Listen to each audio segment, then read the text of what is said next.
자, 2번 들어가겠습니다. 2번 여기 있습니다.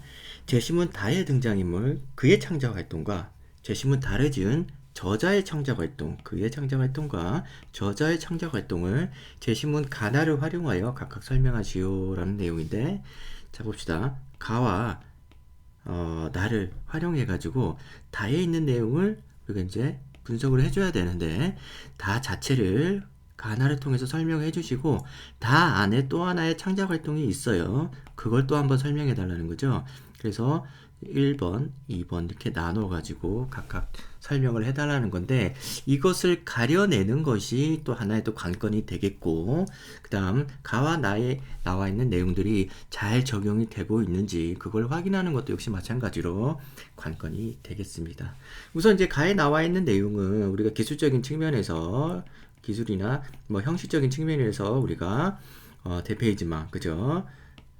대페이지망 기법이 있는지를 찾아봐 주셔야 되겠고, 제시문 나에 대한 것은 우리가 내용적인 측면에서, 내용적 형식에 대비되는 내용적인 측면에서 잘 살펴보면 기억, 성찰, 그 다음에 상상, 이런 내용들이 있는지 찾아봐 줘야 되겠습니다. 굉장히 까다롭고 어려운 문제고 너무나 좋은 문제입니다. 그래서 자, 이번 문제 제시문 다를 한번 읽어보면서 그 부분을 찾아보겠습니다.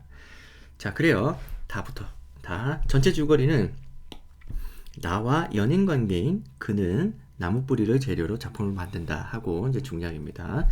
자, 포도나무 뿌리를 실은 그의 외건을 타고, 여기서 이제 이 사람이 그가 작품 활동을 하죠. 거기에 대한 해석이 있어야 돼요. 그의 외건을 타고 영동을 벗어나 한밤의 경부고속도로를 달리면서 나는 그에게 미처 못한 얘기를 해주었다. 시간이 한참 흘러서야 고모 할머니가 일본군 위안부였다는 사실을 알게 되었다는 걸. 그때는 그녀가 이미 세상을 떠나 그 어디에도 없었다는 것을. 좀 슬픈 이야기죠. 그래서 자신의 연인 관계인 그에게 고모 할머니를 소개하면서 위안부였다는 사실을 얘기하고 있습니다. 근데 이미 세상을 떠났기 때문에 슬픈 얘기죠. 자, 그래서 그 다음 읽어보시면은 외관 뒷자리에 실린 포도나무 뿌리가 나는 그 어떤 뿌리보다 더 고모 할머니 손 같았다. 그래서 1년 열을 한방에 지내는 동안 밤마다 이불 속을 더듬어 오던, 잠들려 하는 내 손을 슬그머니 움켜쥐던 고모 할머니의 손이 시공을 초월해. 어때요? 이게 지금 시공 초월한다는 말은 우리가 대페이지망 설명할 때 분명히 있었죠. 그의 외관 뒷자리에 실려 있는 것 같았다. 그러니까 이 부분이 대페이지망 기법으로 표현되고 있다는 거죠. 이 뿌리와 실제 포도나무 뿌리와 그 다음에 할머니의 어떤 뭐랄까 거친, 그리고 가냘픈 손하고 서로 겹쳐 보인다는 거죠. 그래서 시공을 초월해서 같았다, 그죠? 같은 모습으로 보인다는 거예요. 그래서 대페이지망 기법이라고 볼 수 있겠고, 그 다음에 밤마다 내 손을 움켜쥐던 그녀의 손은 쪼그라들어 겨우 9살이던 내 손보다 작아 보였다, 이런 얘기를 하고 있습니다. 그래서 중략 넘어가겠습니다. 그 다음에 고모 할머니 이름은 남기덕이었어. 주제가 되겠죠. 한 번도 불러본 적 없는 이름을, 부를 일 없을 것 같은 이름을 나는 그렇게 부르고 있었다. 남기덕이라는 이름, 이게 작품의 연결고리가 되는 부분이라 이름을 체크했습니다. 그래서 영동에서 구해온 포도나무 뿌리, 그 뿌리를 나는 며칠 전 다시 보았다. 경복궁 근처 100년도 더 된 한옥을 개조해 만든 갤러리에서였다. 정희 선배가 찻집 겸 갤러리를 내면서 대학교 때부터 눈여겨본 후배 몇 명에게 전시할 기회를 제공해 둔 것이었다. 그래서 부엌을 개조해 만든 전시실, 공중고개를 하듯 허공에 위태롭게 매달려 있는 그 뿌리가 영동에서 구해온 뿌리라는 것을 나는 단박에 알아차렸다. 그래서 여기서 여기 앞에 이제 굵은 글씨로 표시되어 있던 이 그의 작품이 이 갤러리에서 전시가 되고 있어요. 그래서 둘이 연인 관계인 둘이서 포도나무 뿌리를 가져와가지고 여기에 활용되고 있는 거죠. 이 작품에 사용되고 있습니다. 그래서 다시 한번 읽어볼게요. 공중고개를 하듯 허공에 위태롭게 매달려 있는 그 뿌리가 영동에서 구해온 뿌리라는 것을 나는 단박에 알아차렸다. 허공에 매달려 있잖아요. 그래서 배치를 이렇게 했다는 거죠. 뿌리가 허공에 있어서는 안 되잖아요. 이렇게 낯선 장면을 연출하는 거, 이것도 역시 마찬가지로 대표지망이라고 할 수 있겠습니다. 이런 부분. 그리고 여기서도 마찬가지고. 자, 그리고 여기죠. 자, 말리고 방부제 처리를 하고 접착제를 바르고 촌농을 입히는 동안 형태가 달라졌음에도 불구하고 두평 남짓한 전시실 입구 옆 명조체로 남기덕이라고 잡힌 작품을 보았다. 남기덕이라고. 자, 그래요. 이 작품이 왜 남기덕일까? 라는 거죠. 자, 나는 선뜻 전시실 안으로 발을 내딛지 못했다. 포도나무 뿌리가 들이오는 흰색으로 넘쳐나는 전시실. 천장과 벽과 바닥에 포도나무 그림자가 드리워져 있었기 때문이다. 기기가 감도는 그 그림자 속으로 들어가면서 나는 깨달았다. 그녀가 그토록 찾던 것은 흙이었다는 것을.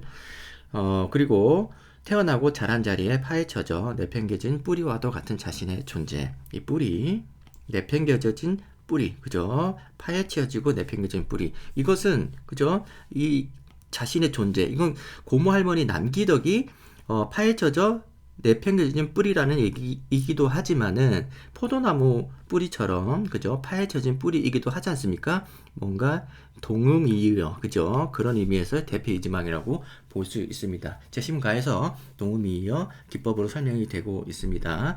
자, 그래서 잎 한 장, 꽃 한 송이, 열매 하나를 맺지 못하고 천사처럼 메말라가던 자신의 존재를 받아줄 흙이었다라는 거죠. 그래서 포도나무 뿌리도 그리워한 건 흙이고, 그 다음에 남기덕 할머니도 그리워한 것도 역시 마찬가지로 자신이 뿌리 내릴 공간이었다는 거죠. 물론 이제 나중에 얘기가 나오지만 가족이라는 거죠. 자, 그래서 뿌리 뽑혀 떠돌던 그녀의 존재를 여기서도 이제 표현이 되죠. 아까 표시한 것과 같은 겁니다. 이것과 같은 거죠. 자, 그나마 내치지 않고 품어줄 한 줌의 흙, 이렇게 얘기가 나오고 중략.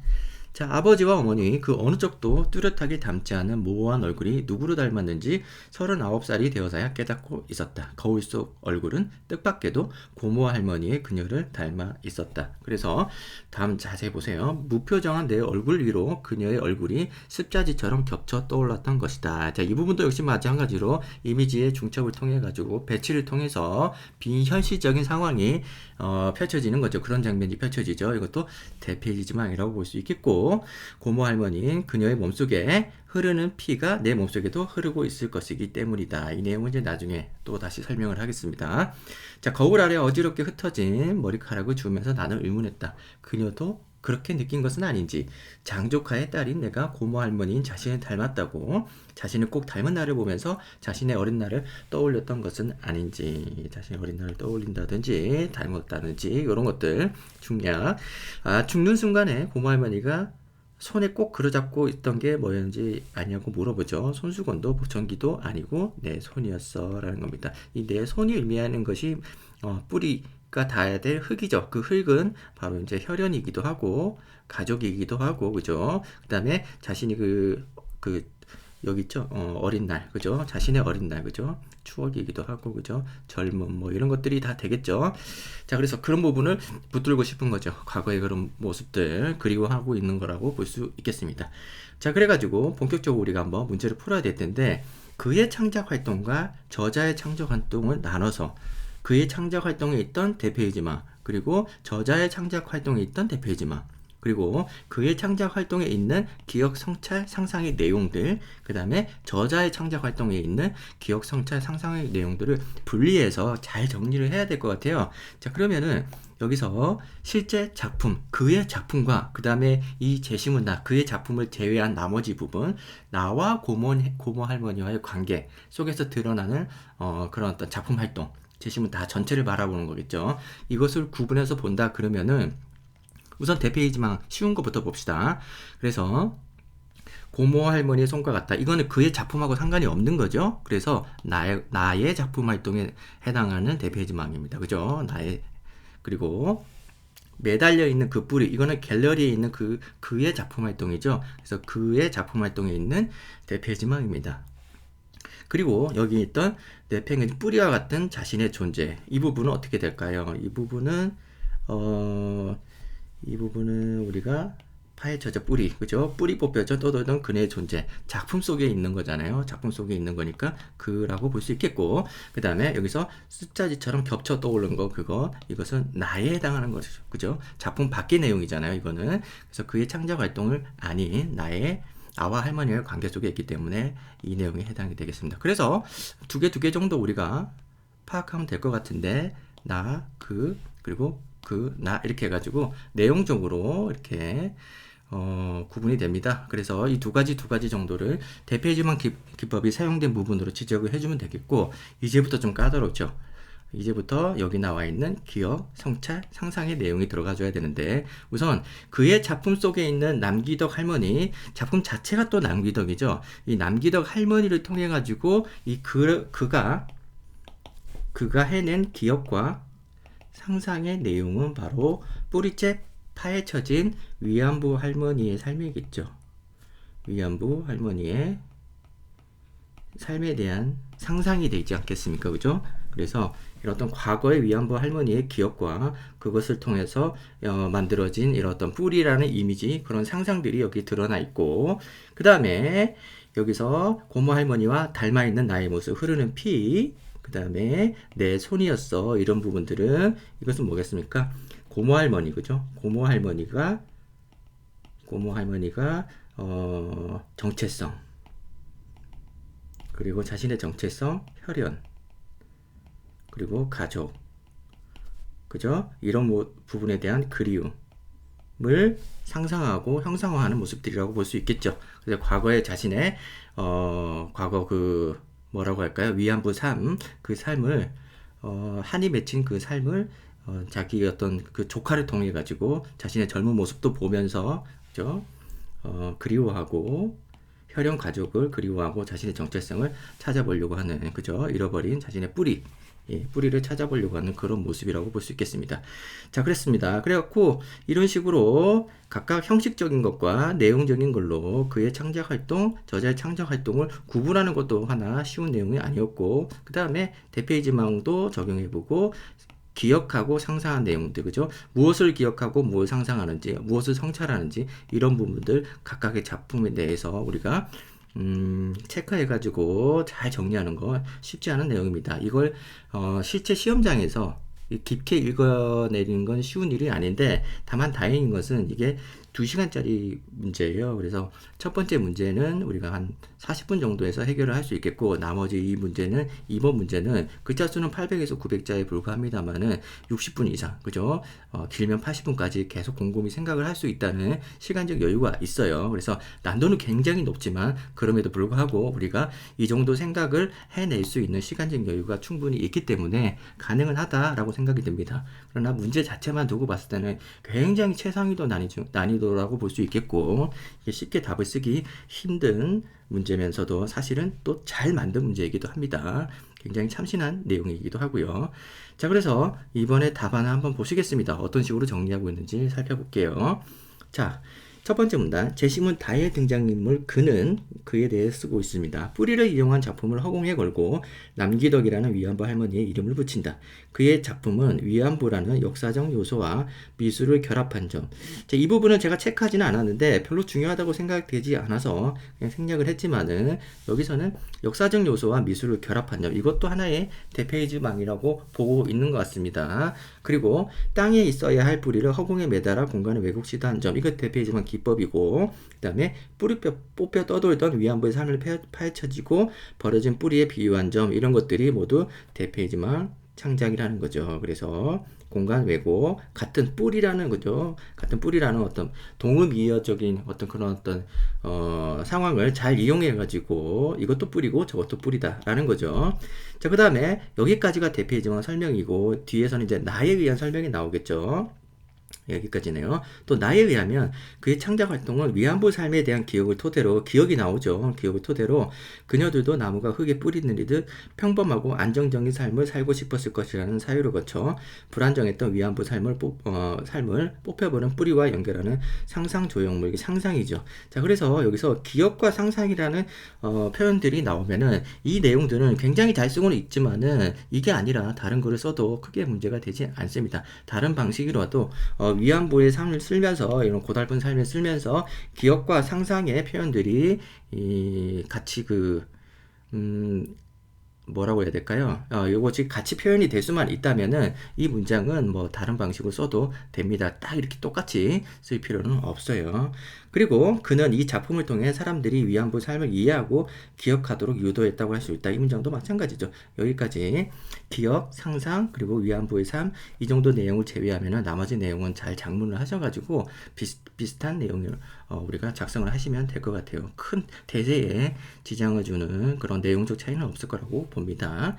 자, 그 다음에 제시문 다를 보시면은 두 번째 문단, 다의 저자는 그의 창작 활동을 소설에 담음으로써 역사와 미술, 문학을 결합하였다. 이것도 여러 가지 장르들을 결합한 것을 하나의 대페이지망의 기법으로 보고 있고요. 또한 뿌리와 고모 할머니의 쪼그라든 손을 연결한 점, 아까 얘기했죠. 그 다음에 나무의 뿌리에서 동음이어인 가족의 뿌리를 연상하도록 유도한 점, 나무의 뿌리에서 연상한 점, 유도한 점은 등에서 가의 대페이지망 기법을 활용했다.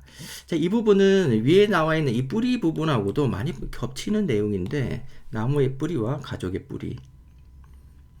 이걸 왜 이렇게 썼는지 조금 애매하긴 하네요. 그죠? 두 번 쓰고 있습니다. 전반부에서도 같은 뿌리, 밑에서도 뿌리. 이 부분은 좀 정리가 필요한데 제 생각에는 둘 중에 하나만 썼으면 좋지 않았을까 하는 생각이 드네요. 제 생각에는 이 쪼그라든 손하고 그 다음에 거울에 비친 모습이 겹쳐지는 점, 이 부분까지가 대페이지망 기법이라고 생각이 드는데 여기서는 뿌리를 쓰고 있어요. 이거는 여러분들이 잘 곰곰이 생각해 보시고 어떤 게 맞는지 본인 선택하시면 될 것 같습니다. 그래서 가의 대페이지망 기법을 활용했다. 여기까지가 이제 형식적인 부분이고, 내용적인 부분을 한번 찾아보시면 나에 따르면 저자의 창작 활동은 사람들이 자신의 혈연에 대해서 관심과 애착이 있고 혈연을 찾고자 하는 사람들에게는 그러한 관심과 애착이 더욱 간절할 수 있다는 기억이죠.